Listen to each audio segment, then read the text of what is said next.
तो आज अपन डिस्कस करने वाले हैं पदार्थ विज्ञान का जो पदार्थ टॉपिक है। यानी पदार्थ कितने भेद होते हैं ये अपन ने पहले डिस्कस कर चुके थे, लेकिन इसका थोड़ा सा पार्ट और बचा हुआ है, उसको आज अपन पूरा करेंगे। और इसके बाद अपन द्रव्य है उसको स्टार्ट करेंगे कि द्रव्य कितने टाइप के होते हैं। ओके, सो देखो, पदार्थ की व्युत्पत्ति मैंने बता दी थी, पद धन अर्थ होता है ना। इन दोनों शब्दों को मिलाने पर पदार्थ बनता है, जिसका मतलब कोई भी द्रव्य या कोई भी वस्तु होगी, है ना। या कह सकते हैं किसी भी चीज पद का अर्थ को पदार्थ कहते हैं। पदार्थ के लक्षण मैंने पहली क्लास में बता दिए थे, अस्तित्वम, ज्ञेयतम, अभिधेयतम, ये इसके लक्षण होते हैं। इनके बारे में अपन ने डिस्कस कर चुके थे, इसलिए ज्यादा वापिस से रिपीट नहीं करेंगे। अब पदार्थ के विभाजन की संख्या देखनी है अपने को खास कि कितनी इसकी पदार्थ माने गए हैं। तो देखो, आयुर्वेद में दो पदार्थ, वैशेषिक दर्शन है ना, वो भी सेम मानता, मतलब वैशेषिक दर्शन तो कितने सत्य को मानता है, यानी सत्य मतलब भाव पदार्थ। आयुर्वेद में दो पदार्थ मिलते हैं आपको, भाव पदार्थ और अभाव पदार्थ। भाव यानी जो प्रेजेंट है ना, जिसको सत्य भी बोलते हैं, ठीक है। यानी जो प्रेजेंट है, आपके सामने दिख रहा है, वो सत्य पदार्थ है। कोई भी चीज ले लो आप, जो आपको दिखाई दे रही है वो क्या है, सत्य पदार्थ। और जो नहीं दिखाई दे रहा, प्रेजेंट नहीं है ना, या जिसका ज्ञान विरोधी, विपरीत के अपोजिट उसका ज्ञान होता है, यानी कि अपोजिट है उसके बदले में उसका ज्ञान होता है, उसे अभाव पदार्थ कहते हैं, ठीक है। तो ये सत पदार्थ और अभाव पदार्थ, यानी भाव और अभाव पदार्थ, दो भागों में पदार्थ को डिवाइड करना है आपको और याद रखना है। क्यों? क्योंकि देखो, सत पदार्थ है वो सभी मानते हैं। सत में क्या आता है, जो अवेलेबल है, यानी द्रव्य, गुण, कर्म, सामान्य, विशेष, समवाय, ये 6 किसमें आएंगे, भाव में आएंगे। जबकि असत में क्या आते हैं कि जो अवेलेबल नहीं है ना, प्राग भाव, अन्योन्या भाव, इस प्रकार से भेद करेंगे अपन, ताकि अपने को खास तो ये अभाव पढ़ना है। बाकी भाव तो क्या है, अपन 1 बाई डिस्कस करेंगे ही सही, लेकिन अपन संख्या भी देख लेते हैं किसने कितना माना। देखो, सत क्या होता है, सत भाव पदार्थ वे हैं जिसके होने का भाव पाया जाता है ना। मैं कह रहा हूँ जो प्रेजेंट है, जिसके होने का भाव पाया जाए, वो क्या है, भाव पदार्थ है। जबकि असत की बात करें तो अभाव पदार्थ उसे कहते हैं जिसके न होने का भाव पाया जाता है, ठीक है। अब इनकी डेफिनेशन भी अपन देखेंगे, लेकिन उससे पहले अपन देखते हैं वैशेषिक दर्शन में मात्र भाव पदार्थ का ही वर्णन मिलता है। अपन जानते हैं द्रव्य, गुण, कर्म, सामान्य, विशेष, समवाय का वर्णन का मिला है, वैशेषिक दर्शन में मिलता है। जबकि अपन बात करें नव न्याय, नव न्याय एक और न्याय है, वो क्या मानता है, अभाव को भी मानता है। यानी इन भाव को तो मान रहा है, लेकिन एक और जोड़ दिया उसने नव न्याय ने, अभाव को। तो कितने हो गए, 6 + 1 कितने हो गए, 7। तो नव न्याय कितने मानता है, ये क्वेश्चन आ रखा है 2 नंबर में कि नव न्याय ने कितने पदार्थ माने, तो आपको क्या लिखना है, 7 पदार्थ मानता है।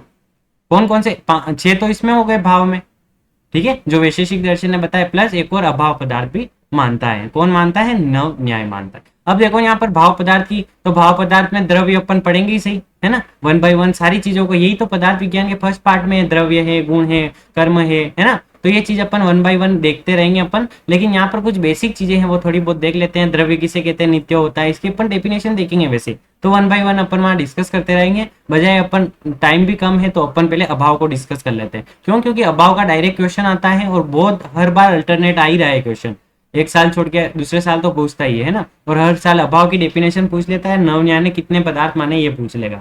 तो ये ध्यान रखना। अब अभाव पदार्थ की बात करें तो इसमें क्या डेफिनेशन दोगे आप, कि प्रतियोगी ज्ञान अधिक, जिसका ज्ञान किसके प्रतियोगी, जो इसका कंपिटिटर है ना, उसके ज्ञान पर इसका ज्ञान डिपेंड है, ठीक है। क्या कह रहा हूं कि जिस विषय का ज्ञान प्रतियोगी के ज्ञान के अधीन हो, यानी उसके विरोधी के ज्ञान के अधीन हो, वो क्या कहलाता है, अभाव कहलाता है, ठीक है। ये डेफिनेशन ध्यान रखना, प्रतियोगी ज्ञान अधीन, ठीक है, जिसका ज्ञान प्रतियोगी के ज्ञान के अधीन होता है उसे अभाव कहते हैं।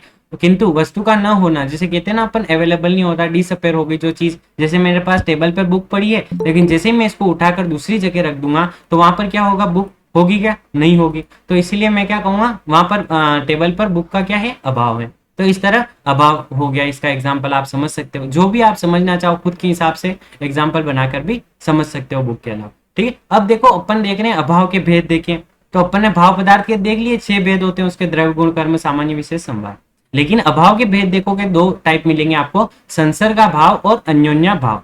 कितने, संसर्गा भाव और अन्योन्या भाव। ध्यान रखना, बहुत इंपॉर्टेंट है ये वाले जो शॉर्ट भी है, कहते हैं समझने में भी इजी है, लेकिन बहुत इंपॉर्टेंट है एग्जाम ऑफ व्यू से देखें तो। ध्यान रखना, अभाव के भेद कितने हो गए, संसर्गा भाव और अन्योन्या भाव। जबकि संसर्गा भाव के 3 भेद और होते हैं इसके अंदर, ठीक है। तो वो अपन पढ़ेंगे। डायरेक्ट ये भी पूछ लेता है संसर्गा भाव किसे, 5 नंबर में पूछ लेगा वो, तो आपको वर्णन करना पड़ेगा। तो इसलिए ध्यान रखना है, लेक्चर बहुत इंपॉर्टेंट है। तो अभाव के कितने भेद हो गए, 2 भेद हो गए, संसर्गा भाव और अन्योन्या भाव, ठीक है। तो देखो, संसर्गा भाव क्या होता है, अपन बात करें तो संसर्गा भाव की बात करें तो यहाँ पर क्या है कि संसर्गा भाव वो होता है जिससे, देखो अब इसमें डायरेक्ट इसकी डेफिनेशन नहीं बताई, संसर्गा भाव की डेफिनेशन पूछेगा तो अपने को क्या लिखना है, अभाव की डेफिनेशन लिख देना, कैसे इसका संसर्ग विरोधी अभाव होता है, ये लिख देना। अब इसके क्या भेद इंपॉर्टेंट, इसमें कितने भेद होते हैं संसर्ग भाव में, प्राग भाव, प्रत्यंशा भाव और अत्यंता भाव। देखो प्राग भाव, प्राग मतलब पहले, किसी वस्तु की उपस्थिति होने से पहले उसका अभाव होता है, ठीक है। जैसे मेरी क्लास नहीं ले रहा था, उससे पहले मेरी क्लास का अभाव था, राइट। किसी की शादी नहीं हुई, उससे पहले उसकी शादी का अभाव है ना। कोई पैदा नहीं हुआ, उससे पहले उसका अभाव है, राइट। तो इस चीज में प्राग भाव कह देंगे, ये प्राग भाव के एग्जाम्पल हो गए कि किसी भी वस्तु की उपस्थिति होने से पहले उसका क्या होना, अभाव होना, प्राग भाव कहलाता है। अब मैंने जो एग्जाम्पल दिए वो तो इजी थे, लेकिन किताब भी एग्जाम्पल देती है, वो भी पढ़ लेते हैं। घोड़े के बनने से पहले, है ना, घड़े जो मटका बनाता है कुम्हार, उससे पहले उसका क्या होता है, अभाव होता है। तो ठीक है, ये किसका एग्जाम्पल हो गया, प्राग भाव। या अपन कहते हैं पैदा होने से पहले हमारा क्या न होना, प्राग भाव कहलाता है, ठीक है, ये चीज है। अब बात करते हैं प्रत्यंश अभाव। प्रत्यंश अभाव की बात करें, किसी भी वस्तु के नष्ट या समाप्त हो जाने पर उसका अभाव। जैसे मैं अभी हूं और मेरी जैसे ही डेट हो जाएगी तो मेरा क्या हो जाएगा, अभाव हो जाएगा, ठीक है। या कोई भी चीज है, जैसे कुम्हार ने घड़ा बनाया और घड़ा किसी भी कारण से टूट गया तो उसका क्या हो गया, अभाव हो गया। तो ये चीज ले सकते हो आप, ठीक है। तो इसमें ऐसे बहुत सारे एग्जाम्पल आपके हिसाब से भी लिख सकते हो आप, जिस चीज का अभाव हो गया है, पहले उसका भाव था लेकिन बाद में उसका अभाव हो गया, तो प्रध्वंस हो गया, यानी नष्ट हो गया, नष्ट होने के बाद उसका अभाव हो गया, इसीलिए इसको प्रध्वंसा अभाव बोला, ठीक है। और प्राग यानी पहले उसका अभाव है ना। ऐसा एग्जाम्पल क्या है, तो आपको मैंने बता दिया, प्रध्वंस यानी नष्ट होने के बाद अभाव, ये भी मैंने बता दिया। अब देखो तीसरा भेद क्या होता है संसर्गाभाव का, अत्यंताभाव। अत्यंताभाव यानी कि किसी भी वस्तु का पूर्ण अथवा सर्वकालीन, यानी न तो पास्ट में, ना प्रेजेंट में, ना फ्यूचर में, है ना, वर्तमान, भूतकाल और भविष्यकाल तीनों स्थिति में नहीं होना। जैसे अपन बात करें, अग्नि में शीतलता किसने देखी क्या है, क्या देखी थी, क्या क्या किसी ने देखी है, क्या क्या कोई देखेगा क्या, ऐसी नहीं देखेगा अग्नि में शीतलता। या कहते हैं अपन जल में उष्णता, कोई देखेगा क्या, कभी नहीं देखेगा, ना तो भूत में देखेगा, ना भविष्य में, ना वर्तमान में देखी किसी ने। तो ये चीज क्या कहलाती है, अत्यंता भाव। अत्यंता भाव मतलब अभाव मतलब क्या होता है, जिसका भूत, भविष्य और वर्तमान काल तीनों में क्या हो, अभाव हो, इसी अत्यंता अभाव कहते हैं, ठीक है। तो ये अपने संसर्गा भाव आपको अच्छे से बता दिया, यही याद रखना, प्राग भाव, प्रदंशा भाव और अत्यंता भाव, ठीक है। अब बात करते हैं अपन संसर्गा भाव और उसके बाद अन्योन्या भाव।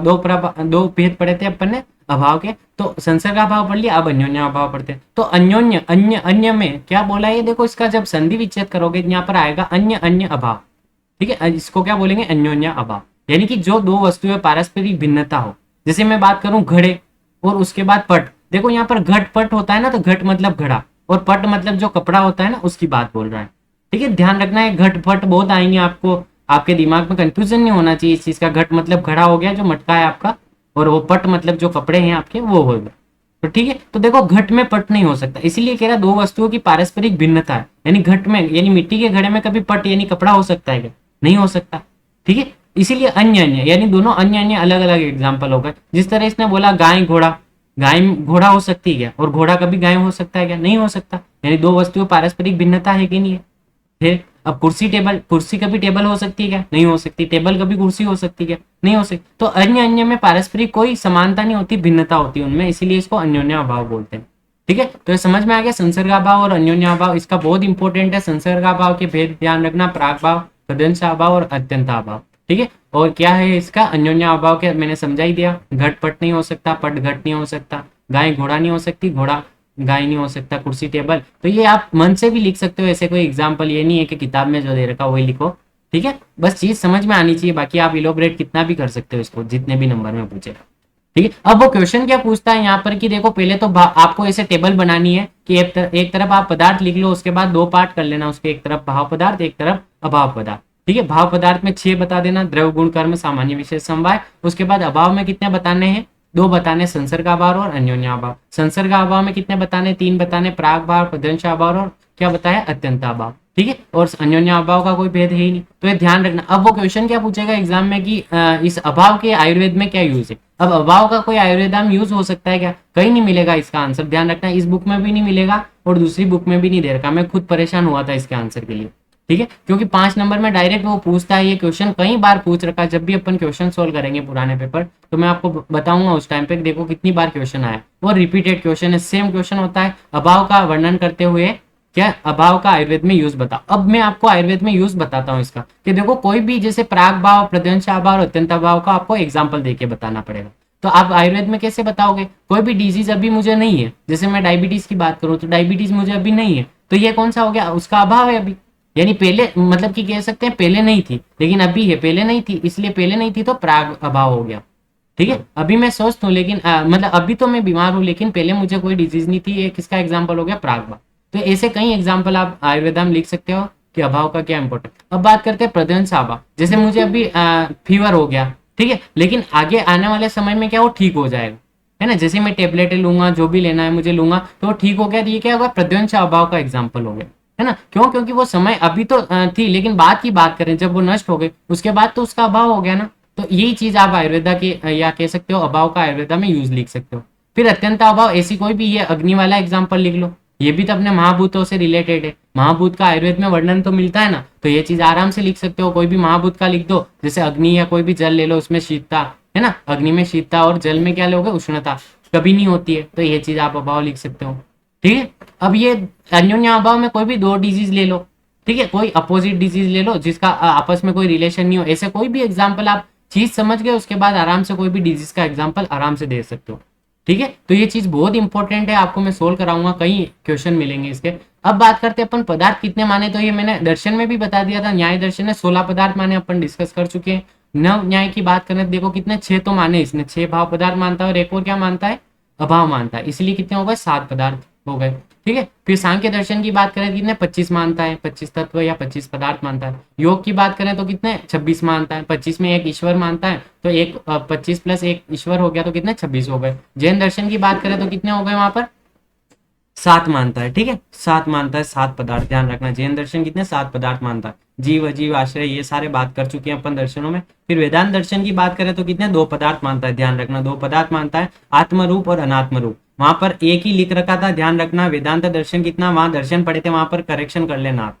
ठीक है, कि वेदांत दर्शन 2 पदार्थ मानता है, कौन कौन से, आत्म रूप और अनात्म रूप, ध्यान रखना। अब मीमांसा जो पढ़ा था अपन ने, मीमांसा और उसके बाद वेदांत था, तो मीमांसा कितने मानता है, 8 है। ठीक है, 8 पदार्थ मानता है, ध्यान रखना, द्रव्य गुण कर्म सामान्य विशेष जो परतंत्र शक्ति और सादृश्य और संख्या, ध्यान रखना, बहुत इंपॉर्टेंट है, वहां पर कंफ्यूजन शायद हो सकता है, इसलिए वहां पर वापिस जाके राइट कर लेना। आपने वो वाला लेक्चर देखा होगा तो वहां भी मैंने शायद क्या पता मिस्टेक हो गई होगी गलती से, वहां पर जाके सही कर लेना कि मीमांसा दर्शन कितने, 8 पदार्थ मानता है, जबकि वेदांत 2 मानता है, आत्मरूप और अनात्म रूप। ये तो याद होने चाहिए, 8 याद हो के नहीं हो कोई बात नहीं, लेकिन संख्या इनकी जरूर याद रखना, क्योंकि जब भी आप वो लिखोगे दर्शन के पॉइंट बना के, वहां पदार्थ का भी टॉपिक डालोगे तो वहां पर होना चाहिए कि वहां मीमांसा दर्शन में 8 लिखो और वेदांत में कितने लिखो, 2 लिखो, बाकी सब सही है, वहां पर कोई दिक्कत नहीं है।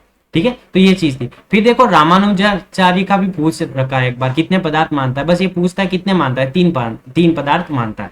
ठीक है, कितने मानता है, 3 पदार्थ मानता है। ये चीज ध्यान रखनी है, बहुत अच्छी तरीके से ध्यान रखना है, 2 नंबर में पूछा हुआ है, इसका आंसर नहीं मिला था लेकिन अपन जैसे कहीं बुकों में ढूंढते हैं तो कहीं कहीं मिल जाता है। तो रामानुजाचार्य ने कितने पदार्थ माने, 3 माने, ईश्वर मानता है, चित मानता है, अचित मानता है।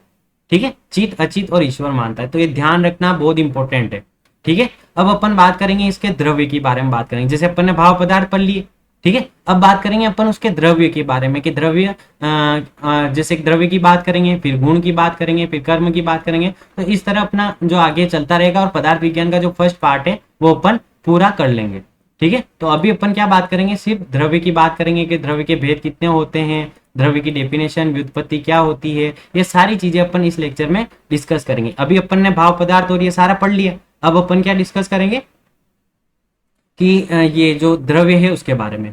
देखो अब देख, सबसे पहले अपन कोई भी द्रव्य टॉपिक ले रहे हैं जो कि बहुत बड़ा टॉपिक नहीं कह सकते हैं, छोटा ही है ये तो, लेकिन इसके पार्ट बहुत ज्यादा है। ठीक है, तो अभी अपन द्रव्य की बात करें तो सबसे पहले द्रव्य की व्युत्पत्ति देखते हैं, वो शब्द कैसे बना है। तो ध्रुवगतो धातु, कौन सी धातु है, ध्रुवगतो धातु में यत प्रत्यय लगने पर क्या बनता है, द्रव्य शब्द बनता है। देखो द्र दिख रहा है तो इसको ध्रुव बना देना, और जो लास्ट में यह दिख रहा है तो ध्यान रखना यत प्रत्यय का क्या शेष रहता है, यह रहता है, तो ध्यान रख लेना ध्रुवगतो धातु और यत प्रत्यय लगने पर द्रव्य शब्द बनता है। ध्यान रखना डायरेक्ट बड़ा क्वेश्चन बनता है, द्रव्य की बताइए, द्रव्य को संक्षिप्त में बताते हुए इसका वर्णन कीजिए, इसके भेदों का वर्णन कीजिए, तो बड़ा क्वेश्चन बनेगा, अपन देखेंगे पेपर में। तो आपको व्युत्पत्ति भी लिखनी पड़ेगी, जो मैं पॉइंट बता रहा हूँ वही ध्यान रखना, ज्यादा याद रखने की कोशिश करोगे तो ये जो चीजें भी भूल जाओ। वैसे यदि आपको इच्छा है कि नहीं मुझे याद रखनी, वो अलग बात है, कोई दिक्कत नहीं, लेकिन जो इंपॉर्टेंट चीजें एटलीस्ट वो तो आपको याद होनी ही चाहिए।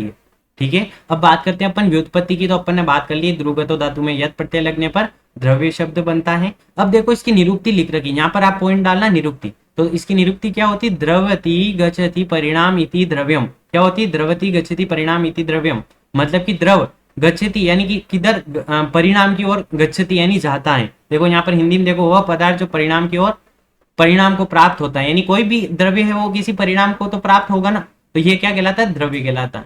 ठीक है, इस शब्द का मतलब निरुक्ति में बताया। अब इसकी यदि डेफिनेशन की बात करें तो चरक सूत्र स्थान फर्स्ट में अपने को देखने को मिलती है, और आपको भी यही याद करनी है, हर जगह आएगी द्रव्य की डेफिनेशन, चाहे फिजियोलॉजी में हो लो, पदार्थ विज्ञान में कह रहा हूं ना, अपन कह सकते हैं विंडो ऑफ द आयुर्वेदा, यानी कि आयुर्वेदा की खिड़की है जिससे अपन जा सकते हैं, या कह सकते हैं विंडो ऑफ द दरवाजा है, डोर है ये आयुर्वेदा में प्रवेश करने का। ठीक है, पदार्थ विज्ञान ऐसा सब्जेक्ट है, सारे सब्जेक्ट में ये चीजें मिलने वाली है आपको, तो इसीलिए यहाँ याद रख लो, बाकी वहां राइट लगाना रहेगा, हाँ भाई ये चीज मेरी कंप्लीट है। तो द्रव्य का लक्षण देखते हैं, तो यत्र आश्रित, ये याद होना चाहिए कोटेशन भी, यत्र आश्रित कर्म गुणा कारणम समवाय यद तद द्रव्यम। देखो यहाँ पर समवाय है ना, वो समवाय क्या है, तो यहाँ समवाय कारण है। 3 कारण पढ़ोगे आप, जब भी मैं सेकंड पार्ट पढ़ाऊंगा पदार्थ विज्ञान का, तो वहां पर आपको 3 कारण पढ़ाऊंगा। कितने कारण होते हैं किसी भी कार्य के लिए, समवाय कारण, असमवाय कारण और निमित्त कारण। ठीक है, समवाय कारण जैसे कि देखो मैं अब कपड़ा बना रहा हूं, तो कपड़ा क्या होता है, पहले तो तागे होते हैं, अलग अलग तागे हैं, तो वो जब तक अलग अलग हैं तो देखो वो तागे जब कपड़ा बन जाएगा उसमें भी दिखेंगे, तो ये काम क्या होता है, समवाय कारण कहलाएगा।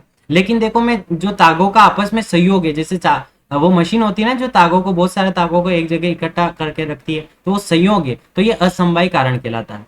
ठीक है, और निमित्त कारण की बात करें तो जो उसमें बुनकर हो गए, जो मशीन चलाने वाले मशीनें हो गई, तो ये निमित्त है, जो कि कार्य में नहीं दिखती, कारण में तो दिखती है लेकिन कार्य में नहीं दिखती, इसीलिए उसको निमित्त कारण। तो आपको जब भी सेकंड पार्ट में पढ़ाऊंगा वहां पर कारण के 3 भेद बताऊंगा, और अच्छे से समझेंगे समवाय, असमवाय, निमित्त कारण। तो देखो यहाँ पर द्रव्य की डेफिनेशन में इसने समवाय कारण लिया है, न कि समवाय संबंध, है ना। ये समवाय संबंध अलग है, वो भी अपन इसमें पढ़ते हैं, वो एक तरह का द्रव्य है। ठीक है, समवाय संबंध, लेकिन यहाँ पर समवाय कारण से रहता है। कौन रहता है द्रव्य में, यत्र आश्रित, जहां पर आश्रित आश्रय लेकर रहते हैं, कौन, कर्म और गुण। कर्म और गुण आप जानोगे, कब जानोगे, जब अपन इसका सेकंड पार्ट पढ़ेंगे द्रव्य का, है ना, पदार्थ विज्ञान का, जब अपन को अच्छे से समझ में आ जाएगा। तो कर्म और गुण क्या रहते हैं, जहां पर आश्रित होते हैं, और कौन से कारण द्वारा, समवाय कारण द्वारा। तो देखो इसमें जब मैं गुण की डेफिनेशन पढ़ाऊंगा ना, तो वहां पर ये समवाय, ऐसे ये मात्रा है ना ई की, ये पीछे लगी होगी, तो इसीलिए फर्स्ट में आपको मैं द्रव्य पढ़ा रहा हूँ, इसलिए मात्रा आगे, तो इसका मतलब ये आगे मात्रा लगी होती है ना, समवाय कारण। तो समवाय का मतलब क्या होगा, यहाँ पर कारण है, लेकिन जैसे ही ये मात्रा पीछे चली जाएगी, इसकी समवायी हो जाएगा, तो वो क्या है, समवाय संबंध हो जाएगा। तो इसलिए ध्यान रखना, गुण की डेफिनेशन पढ़ाऊंगा तो वो सेकंड नंबर पे पढ़ते हैं, इसीलिए ये मात्रा भी पीछे लगती है। ठीक है, ऐसे याद रख लेना, आपको लॉन्ग टाइम तक याद हो जाएगा। ठीक है, तो ये कोटेशन याद होना चाहिए, यत्र आश्रित कर्म गुणा कारणम समवाय यद तद द्रव्यम, जहां पर कर्म और गुण का समवाय संबंध से रहते हैं उसे द्रव्य कहते हैं। ठीक है, चरक सूत्र स्थान फर्स्ट की डेफिनेशन, बस इसके अलावा कुछ याद नहीं रखना। यदि आप और भी सुश्रुत की भी याद रखना चाहो, तो जहां पर क्रिया और गुण है ना, वही चीज बता रहा कि बस ये अलग हो गया कि समवाय कारण से रहते हैं उसे द्रव्य कहते हैं। सुश्रुत ने ये इस टाइप से कोटेशन चेंज कर दिया, लेकिन आपको याद कौन सा होना चाहिए, चरक सूत्र फर्स्ट वाला जो मैंने हाईलाइट कर रखा। इसकी डेफिनेशन आपको समझ में कोटेशन से आई गई होगी। जहां तक होना हिंदी कोटेशन से समझा करो, ये नहीं कि आपने हिंदी याद कर रही फिर उससे कोटेशन बनाओगे तो कहीं दिक्कतें क्रिएट होगी। इसलिए देखो ये इसकी कुछ मत पढ़ना आपको, यत्र आश्रित, जहां पर आश्रित होता है कौन, कर्म और गुण, किस कारण द्वारा, समवाय कारण द्वारा, उसे क्या कहते हैं, द्रव्य कहते हैं। ऐसे डायरेक्ट आपको द्रव्य की डेफिनेशन 2 नंबर में भी पूछ रखी कई बार, तो ध्यान रखना। उसके बाद अपन देखो द्रव्य की डेफिनेशन पढ़ ली अपन ने, निरुक्ति व्युत्पत्ति पढ़ ली, और बात करते हैं द्रव्य की संख्या की। तो देखो द्रव्य की 2 संख्या होती है, 2 भागों में डिवाइड करते हैं अपन, एक तो कौन सा, कारण द्रव्य, और एक और कौन सा, कार्य द्रव्य, यानी कार्य के लिए कोई ना कोई कारण होगा, कारण द्रव्य में। तो देखो इसकी संख्या बता रही, जो ये बता रखा ना, ख आदिन्य आत्मा मन कालो दिशस्य द्रव्य संग्रह, तो ये चरक सूत्र स्थान फर्स्ट की डेफिनेशन है। अब ये कितने, 9 बता रहा, लेकिन 9 कौन से, कारण द्रव्य बता रहा है। जो यहाँ पर संख्या द्रव्य के भेद दे रखे ना, कारण द्रव्य और कार्य द्रव्य, तो ये कारण द्रव्य का कोटेशन है, यानी 9 होते हैं। अब देखो यहाँ पर 9 कैसे हो रहे, मैं बताता हूँ आपको। ख आदिन्य, ख आदिन्य मतलब कि पृथ्वी, जो भी महाभूत है, पृथ्वी, जल, अग्नि, है ना, आकाश, वायु, तो ये सारे महाभूत के लिए क्या बोल दिया, ख आदिन्य। सॉरी मैं गलत क्रम बोल गया, आकाश, वायु, अग्नि, जल, पृथ्वी, ये होगा। ख मतलब आकाश हो गया, यानी खाली, ख यानी खाली, है ना, खाली कौन होता है, आकाश। तो ख आदिन्य आत्मा, है ना, ख आदि हो गया 5, अब आत्मा हो गई 6। ठीक है, आत्मा, अब मन हो गया 6 के बाद 7, और काल हो गया 8, और दिशा हो गई कितनी, 9। तो ये द्रव्य में संग्रह यानी रहते हैं। तो ध्यान रखना, ख आदिन्य आत्मा मन कालो दिशा द्रव्य संग्रह, ये याद रखना। कारण द्रव्य होते हैं, कारण द्रव्यों की संख्या कितनी होती है? 9। और कौन से होते हैं? यदि कोटेशन याद होता है तो बहुत अच्छी बात, नहीं तो आप हिंदी में 5 तो महाभूत होते हैं, आत्मा, मन, काल और दिशा। ये 9 कारण द्रव्य होते हैं। 2 नंबर में डायरेक्ट पूछ रखा। अब मैं कह रहा हूँ ना, या तो बड़ा क्वेश्चन बनेगा या 2-2 नंबर में कुछ भी पूछ लेंगे इससे। ठीक है, तो कारण द्रव्य कितने? अब बात करते हैं कारण द्रव्य की और बात कर लेते हैं, उसके बाद कार्य द्रव्य की बात करेंगे। ठीक है, अब देखो कारण द्रव्य क्या होते हैं, अपन 1 बाय 1 पढ़ेंगे इनको भी। इस टॉपिक के बाद यही पढ़ेंगे, जैसे सबसे पहले आकाश पढ़ेंगे, फिर है ना वायु, अग्नि, जल, पृथ्वी, ये इस टाइप से पढ़ेंगे। फिर उसके बाद काल पढ़ेंगे, दिशा, आत्मा, ये सारे अपन क्रम वाइज पढ़ेंगे। ठीक है, तो ये कारण द्रव्य का आप क्या कोटेशन याद कर लेना सबसे बेस्ट है। अब अपन बात करते हैं टाइम वेस्ट नहीं करते हुए कार्य द्रव्य के बारे में। ठीक है, लेकिन उस कार्य द्रव्य की बात करें अपन, तो देखो यहाँ पर जो कारण द्रव्य है वो तो आपको समझ में आ गए, नो कौन कौन से हैं, और अच्छे से क्लियर भी हो गया कोटेशन के थ्रू। लेकिन अपन बात करते हैं कारण द्रव्य की, तो देखो मैं आपको बताता हूं कि यहाँ पर जो कार्य द्रव्य है वो 2 भागों में डिवाइड हो गया। स इंद्रिय चेतनम, यानी जिसके अंदर इंद्रिया होती है वो चेतना होगी उसके अंदर। ठीक है, और निर इंद्रिय अचेतनम, ये कोटेशन क्या है? ये उसी कोटेशन की सेकंड लाइन है जो पढ़ा ना, खादिन्य आत्मा मन कालो दिशा द्रव्य संग्रह। उसकी सेकंड लाइन क्या है? स इंद्रिय चेतनम द्रव्यम निर इंद्रिय अचेतनम द्रव्यम। यानी कि जो इसमें चेतना होती है वो चेतन द्रव्य कहलाते हैं, जिसमें इंद्रिया युक्त होते हैं वो चेतन द्रव्य कहलाते हैं, जिसमें इंद्रिया नहीं होती अचेतन कहलाते हैं। ठीक है, तो इसीलिए कार्य द्रव्य है उसको 2 भागों में डिवाइड कर देना। कार्य द्रव्य लिख के अपन पढ़ेंगे, देखो कैसे डिवाइड करेंगे वो भी मैं बताऊंगा आपको। तो चेतन द्रव्य हो गया एक, और एक अचेतन। अब देखो यहाँ पर चेतन द्रव्य कौन होते हैं? जिसके अंदर इंद्रिया युक्त होने के कारण जीवित शरीर वाले होते हैं। ठीक है, या कह सकते हैं अपनी एक्शन का रिएक्शन करे। जैसे आप उसको पत्थर मारोगे वो भी आपको पत्थर मारेगा। ऐसा कौन है? इंसान है। ऐसा कौन है? जानवर है। तो ये चीजें इसमें आ जाएगी। ठीक है, या कह सके इस टाइप से जिसमें इंद्रिया हो। सबसे अच्छा कह दो आपको, यही कोटेशन से याद रखना, इंद्रिय चेतनम द्रव्यम, जिसके अंदर इंद्रिया होती है वो चेतन कहलाता है, जिसके अंदर इंद्रिया नहीं होती है वो क्या कहलाता है? अचेतन कहलाता है। बस इतनी सी डेफिनेशन लिखनी है। और इसके एग्जाम्पल में क्या लिखेंगे? इसको चेतन द्रव्य को 2 भागों में और डिवाइड कर देना, अंतर चेतन और बाह्य चेतन। अंतर चेतन में क्या बोलोगे? अंतर चेतन जो कि आपके आपने मतलब कोई एक्शन किया उसके खिलाफ, है ना, और वो उस एक्शन के खिलाफ क्या करे? रिएक्शन करे। जैसे कि मैं बात करूं कि पेड़ के आप पत्थर मारते हो तो पेड़ वापस पत्थर उठा के मार देता है क्या? पे नहीं होता है ना। तो अपन कह सकते हैं बॉटनी के जितने भी एग्जाम्पल है, या कह सकते हैं प्लांट के जितने भी एग्जाम्पल हैं, वो सारे अंतर चेतन में होते हैं। लेकिन उसमें कोई ना कोई चेतना तो होती है ना, आत्मा तो होती है ना, पेड़ के अंदर भी जीव होता है उसके अंदर। इसीलिए अपन क्या कहेंगे कि इसके भीतर ज्ञान या सुख दुख का अनुभव तो होता है, परंतु वे उसे व्यक्त नहीं कर पाते, अथवा ऊपर वाले आक्रमण या निराकरण नहीं कर निराकरण करने में असमर्थ होते। वो रिस्पॉन्स देने में ये ध्यान रख लेना। सिंपल सी डेफिनेशन इसकी। फिर बात करते हैं अंतर चेतन की। यदि बात करूं कुछ एग्जांपल देने की आपको, तो देखो कैसे बताऊंगा। तो आपने जो छुई मुई का प्लांट देखा होगा, जिसको लज्जावंती भी बोलते हैं। लज्जा उसको बोलते हैं जिसको शर्म आ जाती है ना। इसीलिए छुई मुई को शर्म आ जाए, जैसे आपने छुआ तो उसको शर्म आ गई और मुरझा गई, इसीलिए लज्जावंती बोल दिया उसको। तो उसमें किसका ज्ञान हुआ? स्पर्श का ज्ञान है ना। तो इसलिए एक एग्जाम्पल स्पर्श में क्या दे सकते हो आप? लज्जावंती को। जबकि मैं दर्शन की बात करूं, नेत्र इंद्रिय की बात करूं, तो उसमें सूर्यमुखी का आपने सबने देखा होगा, सूर्य की डायरेक्शन में फ्लावर क्या करता है? मूव करता रहता है। तो ये आपने देखा होगा दर्शन। अब बात करते हैं लवली। एक प्लांट होता है लवली का, आपने नहीं देखा होगा। उस प्लांट में जैसे ही बादल गरजते हैं ना, मेघ गरजते हैं, तो उसमें क्या हो जाता है? फल लगना स्टार्ट हो जाते हैं, है ना। ये आप देखोगे कई बार, आप जब भी लवली का प्लांट देखोगे बरसात में, जब भी बादल कड़कते हैं, है ना, गरजते हैं, तो वो क्या हो जाता है? उसमें फल लगना स्टार्ट हो जाता है। इसीलिए अपन कौन सी इंद्रिय है उसमें? तो श्रवण इंद्रिय है। ठीक है, अब बिजोरा नींबू होता है एक प्लांट, तो बिजोरा नींबू में क्या है? घ्राण इंद्रिय होती है। क्यों? क्योंकि देखो नींबू में आपने देखा होगा जब उसमें शंकाल या फेट डालते हैं अपन, है ना, जैसे कोई छाछ डालता है तो उसमें क्या नींबू की संख्या बढ़ जाती है, कई बार आपने देखा होगा। तो इसीलिए वसा डालने पर उसमें फल लगते हैं बिजोरा नींबू में, इसलिए उसमें घ्राण इंद्रिय है ना। वसा यानी वसा जैसे वो सूंघता है ना, एक खट्टी खट्टी स्मेल आती है वहां पर, तो इस टाइप से वो घ्राण इंद्रिय हो गई उस बिजोरा नींबू में। ठीक है, अब बात करते हैं रसेंद्रिय की। बात करें तो वकुल प्लांट होता है, जिसमें रजस्त्रवा स्त्री, है ना, जिसमें रज चला हुआ है, यानी कि मेंस्ट्रुएशन साइकिल चल रहा है उसके, जिस भी स्त्री के, तो वो यदि कुल्ला करती है उसमें, है ना, वो यदि कुल्ला करती है वकुल के प्लांट की जड़ों में, तो वहां क्या हो जाता है? उसमें फूल लगना स्टार्ट हो जाते हैं। तो रस इंद्रिय है उसमें, है ना, वो कैसे न कैसे रस का महसूस कर रहा है, इसीलिए उसमें फूल आने चालू हो गए। तो ये जो इंद्रिया बता रखी मैंने हर एक, तो हर एक इंद्रिय का आराम से एग्जाम्पल आप शो कर सकते हो। हर एक का अलग अलग है। स्पर्श, दर्शन, श्रवण, घ्राण इंद्रिय और रसेंद्रिय, 5 इंद्रिया है, उनके आराम ज्ञानेन्द्रिया है, और ज्ञानेन्द्रियों के एग्जाम्पल आराम से आप लिख सकते हो। कहाँ पर? अंतर चेतन जहां भी आएगा, है ना, अंतर चेतन। अब अंतर चेतन के भेद भी होते हैं। देखो कितने भेद होते हैं आप इनमें देखते होंगे। वनस्पति, ऐसे याद रखना, वनस्पति, वानस्पत, औषध और विरुद्ध। ठीक है, क्या होते हैं, वनस्पति, वानस्पत, औषध और एक ये नीचे विरुद्ध होते हैं। अब देखो मैं वन बाय वन समझाता हूँ। अंतःचेतन द्रव्य के 4 भेद होते हैं। तो वनस्पति क्या होती है, ध्यान से समझ लेना। अभी क्वेश्चन आया था कि वनस्पति के एग्जाम्पल लिखो। अब ध्यान नहीं रहता वहां पर क्या एग्जाम्पल है, लेकिन इनकी डेफिनेशन याद होगी, डेफिनेशन लिख दोगे तो उसके बाद आराम से याद आ जाएंगे। ठीक है, देखो वनस्पति क्या होती है कि इसमें पुष्प अपनी कर्णिकाओं द्वारा ढके होते हैं, है ना, कारण दिखाई नहीं देते, यानी फल तो दिखाई देते हैं लेकिन पुष्प दिखाई नहीं देते। कह सकते हैं अपन जो बाह्य दल होते हैं ना, दल होते हैं अंदर पुष्प में, और बाह्य दल होते हैं जैसे सेपल या वो पेटल बोलते हैं उसको, तो वो बाहर वाले जो होते हैं उसको ढक लेते हैं पुष्प को, इसलिए पुष्प ऐसा प्रतीत होता है जैसे पुष्प नहीं उगा है ना। तो ये वनस्पति हो गई जिसके अंदर फल तो दिखाई देते, पुष्प नहीं दिखाई देते। ठीक है ना, वनस्पति कहते हैं उसे। लेकिन इसके एग्जाम्पल वट और गुलर। गुलर में आप देखोगे ना, गुलर का फल देखोगे तो फल तो दिखेगा लेकिन उसके फूल नहीं दिखते। क्यों नहीं दिखते, क्योंकि जो फल है वो पूरी आगे की साइड कवर कर लेता है और पीछे की साइड फूल रह जाता है, थोड़ा सा पार्ट।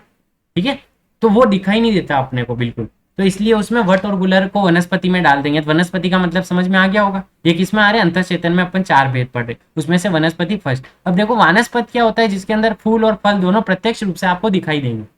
ठीक है, जैसे आम का प्लांट देखा होगा तो वहां पर फल भी दिखता है तो फूल भी दिखाई देता है। जामुन देखा होगा, तो ऐसे कई एग्जाम्पल आपके हिसाब से भी आप इंक्लूड कर सकते हो इसमें। ऐसा कोई इशू नहीं है कि यही एग्जाम्पल लिखना। लेकिन वट गुलर आपने देखे नहीं होते हैं तो ये याद रखना एग्जाम्पल। तो वट गुलर किसमें, वनस्पति का। बाकी वानस्पत आप सभी ने देखा ही हो।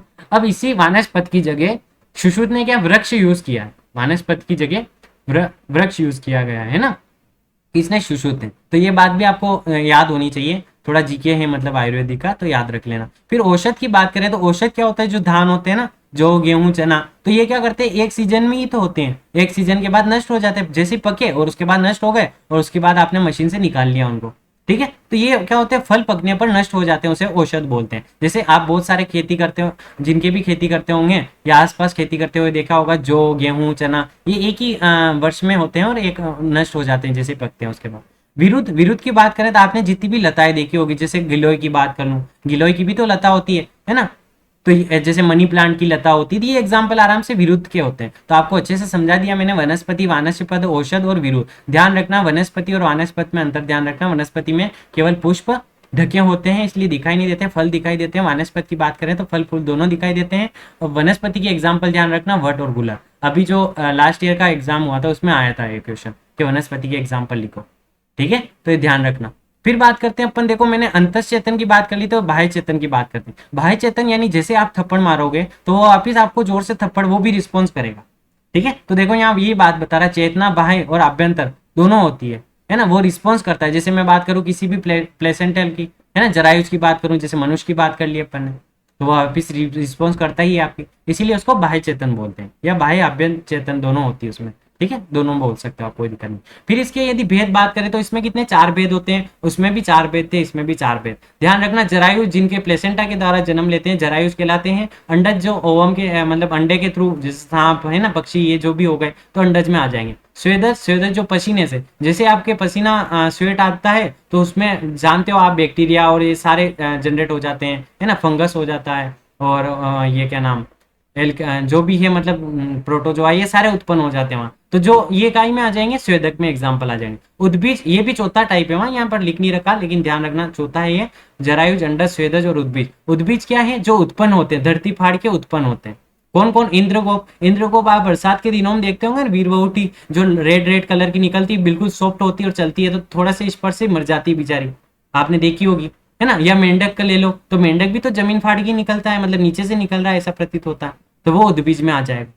ठीक है, तो ये चीज हो गई, जरायुज, अंडज, स्वेदज, उद्बीज। ये किसमें ले लोगे आप, जो जमीन फाड़ कर निकलते हैं वो। और जरायुज जानते हो आप, प्लेसेंटा के द्वारा जो इसमें बंदर, मनुष्य जो भी है वो लिख सकते हैं। अंडज में जो अंडे के द्वारा सांप आम, है ना। स्वेदज में जान ही रहे हो, पसीना श्वेत के द्वारा उत्पन्न होते हैं, कृमि, कीट, ये सारे लिख सकते हो। तो बहुत ईजी टॉपिक है। फर्स्ट तो क्या करना, अंतःचेतन और बाह्य चेतन में डिवाइड कर लेना, जो भी चेतन है उसको। अब बात करते हैं अपन अचेतन की। अचेतन के क्या एग्जाम्पल बोलोगे, जैसे कि जो भी धरती पर जो धातु हुई, सोना चांदी जो भी हो गए, है ना, निर्जीव जो भी चीजें होती है वो क्या कहलाती हैं, अचेतन द्रव्य में आती है। तो ये मैंने चेतन द्रव्य और अचेतन द्रव्य दोनों करवा लिया, जो किसके एग्जाम्पल है, कार्य द्रव्य के।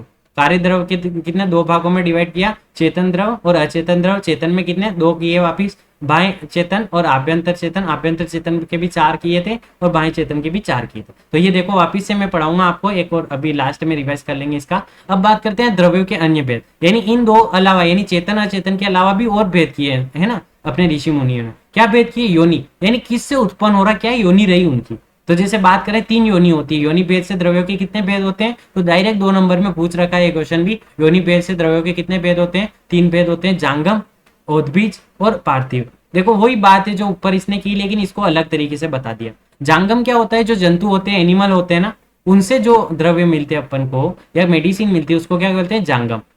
ठीक है। उद्भिज यानी कि जो वनस्पति हो गई जितनी भी, उद्भिज यानी धरती फाड़ के कोई भी प्लांट लगाते हो आप, कोई बीज लगाया तो वो धरती फाड़ के तो बाहर आया, तो उद्भिज में आ जाएगा, है ना, उद्भिद उद्भिद में आ जाएगा। तो जांगम, उद्भिद और पार्थिव। पार्थिव में आप जानती हो सोना चांदी जितनी भी धातुएं हुई ये पृथ्वी से मिलती है, निर्जीव होती है ना। तो देखो यहाँ पर वही के वही एग्जाम्पल ले लिए। तो जंतु वाले में क्या लिखोगे आप? तो जो जांगम प्राणी जिनके जंगा होती है, यानी कह सकते हैं पैर होते हैं जिनके, तो जैसे कस्तूरी, कस्तूरी मिलती है एक जैसे कि कह सकते हैं अपन डियर टाइप होता है, हिरण होता है ना, उस टाइप होते हैं कस्तूरी भी।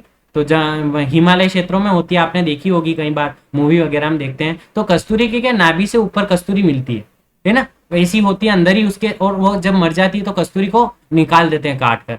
तो ये कस्तूरी यानी कि जंतु वाले में है कस्तूरी। ठीक है, आपको समझ में आ गया होगा। कस्तूरी क्या है? हिमालय में पाए जाने वाला 4 पांव वाला जानवर है, जो कि हिरण के समान प्रतीत होता है और उसके नाभि के ऊपर, ठीक है, तो वहां से उसके जैसे वो नीचे मांस लटकता है उसमें कस्तूरी बनती है। अब इस कस्तूरी का अपने आयुर्वेदा में भी यूज है, इसलिए जांगम हो गया। अब गोरोचन क्या है? जैसे गाय और बैल होते हैं ना, तो इनका जो गाल ब्लेडर होता है वहां पर क्या हो जाता है, स्टोन बन जाती है, किडनी स्टोन होती है ना, वैसे स्टोन बन जाती है रेड रेड कलर की, तो वो गोरोचन कहलाता है। तो ध्यान रखना गोरोचन कहाँ है, ये भी जंतु से मिल रहा है। तो कस्तूरी गोरोचन किसका एग्जाम्पल? जांगम में लिख देना। फिर उद्भिज की बात करें तो आप जानते हो गोधुम, गेहूं, है ना, जो आंवला, जितने भी पेड़ पौधे उनका नाम वनस्पति में लिख देना। पार्थवी में जो भी सोना चांदी जो धातुएं मिलती है वो पार्थिव में आराम से लिख देना। तो योनि भेद से कितने? 3 भेद हो गए। प्रयोग भेद से बात करें तो आप कोई भी द्रव्य है उसका 2 टाइप से प्रयोग कर सकते हो, एक तो आप औषध के रूप में और एक किसके? आहार द्रव्य के रूप में। एक तो आप कोई भी मेडिसिन खाओगे और एक आप आहार खा रहे हो। तो आहार के रूप में आप जानते हो डेली यूज करने वाली, और औषध के रूप में शरीर, शीर, उष्ण जो भी चीजें हैं, आप दोनों एग्जाम्पल। बस आपको ये याद रखना, प्रयोग भेद से कितने? 2 भेद होते हैं, औषध द्रव्य और आहार द्रव्य। योनि भेद से 3 होते हैं, जांगम, उद्भिद और पार्थिव। ठीक है। रस भेद से जानते हो 6 रस है तो 6 स्कंद बना रखे हैं। जब सेकंड ईयर आप पढ़ोगे तब आपको ये रस भेद कितने? 6 मिलेंगे। मधुर स्कंद, अम्ल स्कंद, लवण स्कंद, कटु स्कंद, तिक्त। जो 6 रस है ना उनके पीछे स्कंद लगा देना। स्कंद मतलब पूरा समूह।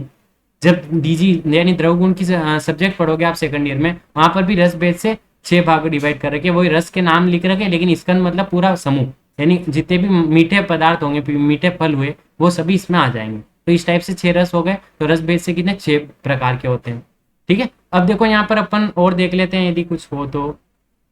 हाँ, दोष कर्म और स्वस्थ भेद से कितने? दोष कर्म से कितने होते हैं? आप जानते हो दोष प्रशमक, धातु प्रदूषक और स्वस्थ कारक, यानी जो हेल्दी भी तो रखते हैं कुछ चीजें, जैसे त्रिफला हुआ वो हेल्दी रखता है, यदि डेली खा सकते हैं अपन, है ना, आंवला डेली खा सकते हैं, तो ये स्वस्थ कारक में आ जाए। धातु प्रदूषक जो धातु को प्रदूषण कर देते हैं, है ना, प्रदूषित कर देते हैं धातु को, तो धातु प्रदूषक द्रव्य कहलाते हैं। दोष प्रशमक, अब दोष प्रशमक में तीनों आ सकते हैं, दोष प्रकोपक भी आ सकते हैं, दोष शमन भी आ सकते हैं। ठीक है, तीनों आ सकते हैं। तो इसलिए ध्यान रखना दोष प्रशमक में क्या होते हैं, बस इनके नाम याद रख लेना, आपके इतना ही है सिलेबस में कि दोष कर्म या स्वस्थ भेद या उत्पत्ति भेद से इसके भेद से कितने होते हैं? तो 3 होते हैं, दोष प्रशमक, धातु प्रशमक, स्वस्थ कारक। अब आहार भेद से बात करें अपन चरक के अकॉर्डिंग, जब भी आप सेकंड ईयर या पढ़ोगे तो उसमें चरक ने कितने? 12 वर्ग बता रखे, है ना। उसने ये नहीं देखा कि ये द्रव्य यानी लिक्विड फॉर्म में और सॉलिड फॉर्म में दोनों नहीं देखा, उसने डायरेक्ट 12 वर्ग में ये कर दिया काउंट उसको। ठीक है। अब कौन कौन से उसमें ध्यान रखना? सुख धान्य, समी धान्य, मांस धान्य, साग, फल, हरित, मध्य, जल और गोरस, ईशु, क्रतान और आहार उपयोगी। ठीक है। जानते होंगे आपने जो चैप्टर नंबर 6 है ना, 6 और 5 पढ़ा है आपने अष्टांग हृदय का, तो वहां पर ये नाम आए होंगे, सुख धान्य क्या होता है, समी धान्य क्या होता है, मांस वर्ग क्या होता है, शाक वर्ग, है ना, फल वर्ग, हरित वर्ग, मध्य, जल, गोरस। ठीक है। ईशु, क्रतान वर्ग अपन ने पढ़ा था, पेया, विलेपी, मंड, सत्तू, ये सब कहाँ आते हैं? क्रतान वर्ग में। आहार उपयोगी होते हैं तेल, लवण, हींग, ये सारी चीजें उसने 12 वर्गों में डिवाइड कर रखी। किसने? चरक ने। ध्यान रखना, चरक ने कितने वर्ग बताए? 12 वर्ग। तो ध्यान रख लेना, बस इतना भी याद हो जाए बहुत है, उसके बाद थोड़ा बहुत ध्यान आ ही जाएगा। सुख धान्य, समी धान्य, मांस, साग, फल याद करने की कोशिश करना, आगे बहुत काम आएगा आपके। ठीक है। कोई ट्रिक लगा के भी लिख सकते हो कि सासू माँ, है ना, ऐसे करके सासू माँ याद रख सकते हो, सा से साग हो गया, सू से सुख धान्य हो गया, है ना, सासुमा समी ऐसे करके कुछ भी ट्रिक बना के भी याद रख लेना आप इसको, जैसा भी आपका मन। फिर सुश्रुत की बात करें तो सुश्रुत ने क्या किया, इसको वर्गों में डिवाइड कर रखा। जैसे चरक ने वाग्भट ने किया था ना कि चौथा पांचवा चैप्टर किसे द्रव्य का बता दिया था उसने। फिर आगे वाला चैप्टर जैसे 6 चैप्टर चला वहां पर सारी सॉलिड वाली चीजें वो डिस्कस किया था। तो इसी तरह सुश्रुत ने भी द्रव्य वर्ग बना रखा, जहां पर जल वर्ग, क्षीर वर्ग, दधि वर्ग, तर्क, घृत, तेल, मधु, इशु, मध्य और मूल। तो ये कितनी लिक्विड चीजें होती है जिसको द्रव्य वर्ग के अंदर रखा। कितनी होती है? 10 चीजें। तो ध्यान रखना द्रव्य वर्ग में सुश्रुत ने कितने 10 वर्ग बनाए। ठीक है, द्रव्य में 10, तो 10 से 10 और 10 से द्रव्य वर्ग। ठीक है, ध्यान रह जाएगा। अन्न द्रव्य की बात करें तो अन्न द्रव्य में कितने होते हैं, उसने 12 बनाए। जैसा कि सुश्रुत ने बताया ना, चरक ने बताया 12 बना के, वैसे ही इसने भी अन्न द्रव्य में 12 बता रखे। शाली, कुधान्य है ना, मुग्धा, दिवर्य, मांस, फल, शाक, पुष्प, कंद, लवण, कृतान, भक्ष्य, अनुपान। तो ये 12 वर्ग बना रखे हैं अन्न द्रव्य। आपको सिर्फ नाम याद रखना है। द्रव्य वर्ग बनाए जिसमें कितने 10 वर्ग बता रखे हैं उसने लिक्विड चीजों के, अन्न में 12 चीज बता। और कर्म भेद से बात करें तो चरक ने सूत्र स्थान का चौथा चैप्टर जब आप पढ़ते हो चरक संहिता का सेकंड ईयर में, वो क्या होता है, षट विरेचनी अध्याय, उसमें कितने 40 महाकषाय का वर्णन आता है। लेकिन उसी प्रकार अपन सुश्रुत का सूत्र स्थान का जो चैप्टर है उसमें कितने 38 गणों का वर्णन आता है, 37 या 38 का, है ना, ऐसा वर्णन आएगा उसका। तो ध्यान रखना है चीज। ठीक है, यानी 37 गणों का वर्णन तो किसने कर रखा, सुश्रुत ने। जबकि 40 महाकषाय 50 महाकषाय 50 महाकषाय जो कर्म भेद से अलग अलग कर्म होते हैं, जैसे कोई विरेचन करवाता है इस टाइप से। ठीक है, तो कर्म भेद से कितने 50 चरक ने बता रखे हैं, और 37 है ना, 37 किसने बता रखे, गण बता रखे हैं सुश्रुत ने। कौन से चैप्टर में बता रखे हैं, 38 नंबर चैप्टर में। 38 देखो, 37 और 38, यानी 37 तो गण बता रखे 38 चैप्टर में सूत्र स्थान, ऐसे याद रख लेना। ठीक है, लेकिन ये ध्यान रखना चाहिए सुश्रुत ने द्रव्य वर्ग, अन्न वर्ग और कर्म भेद से बता रखे हैं। ये बहुत अच्छे से याद रखना। यहाँ तक अपना चैप्टर कंप्लीट होता है। अब मैं आपको कुछ चीजें स्पेशल यानी कैसे याद रखना ये और बता देता हूँ। इन चीजों को कैसे डिस्कस करेंगे अपन, ऐसे आपको याद रखना है जब भी आप पढ़ोगे। देखो कुछ देर होल्ड रखना। हाँ ठीक है, अब देखो चीज को समझना। यहाँ पर सबसे पहले आपको द्रव्य लिखना है। अब कितना कारण द्रव्य और कार्य द्रव्य होते हैं। जो कारण द्रव्य होते हैं वो नित्य होते हैं, उसमें कोई परिवर्तन नहीं कर सकते आप। लेकिन कार्य द्रव्य अनित्य होते हैं, परिवर्तित किया जा सकता है। ठीक है, अब नित्य है या कारण द्रव्य होते हैं वो कितने होते हैं, मैंने बता दिया, पृथ्वी, जल, तेज, वायु, है ना। उसके बाद मन, आकाश, काल, दिशा और आत्मा, ये होते हैं 9। तो अब देखो यहाँ पर इसने बता रखा परमाणु द्रव्य या मूर्त होते हैं, है ना, मूर्त होते हैं और अमूर्त होते हैं। ठीक है, मूर्त यानी कि अमूर्त किसे होते हैं, जिसमें कोई परिवर्तन नहीं किया जा सकता। और विभू मतलब वो होता है जो सब जगह अवेलेबल हो, है ना, कोई ऐसी जगह नहीं जहां पर विभू नहीं अवेलेबल हो। तो ये चीज क्या कहलाती है, तो विभू कहलाती है। तो जो सभी जगह अवेलेबल हो या प्रेजेंट हो वो क्या कहलाती है, विभू कहलाती है। तो ध्यान रखना है चीज। अब बात करते हैं अपन, थोड़ी देर रुकना, देखो इसको रिचार्ज हो जाएगा ये।